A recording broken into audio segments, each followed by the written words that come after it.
గుక్కడి మంచినీళ్లు అడిగే స్వేచ్ఛ కూడా లేని దుస్థితి ఈరోజు రాష్ట్రంలో ఉంది.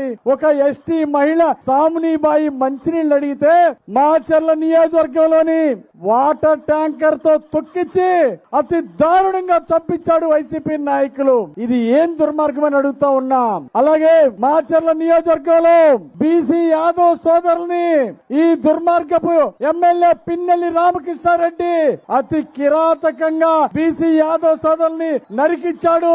ఈ దుర్మార్గాలకి మూల్యం చెల్లించక తప్పదు. రేపు రానున్నది జనసేన తెలుగుదేశం ప్రభుత్వం. అట్టుకు అట్టున్నర వడ్డించి తీర్తామని ఈ సందర్భంగా హెచ్చరిక చేస్తున్నాం. ఈ రోజు కొంతమంది పోలీసులు వైసీపీకి ప్రభుత్వాన్ని తొత్తులుగా వ్యవహరిస్తున్నారు. చట్టానికి వ్యతిరేకంగా తప్పు చేస్తే పోలీసులనైనా ఉపేక్షించేది లేదు.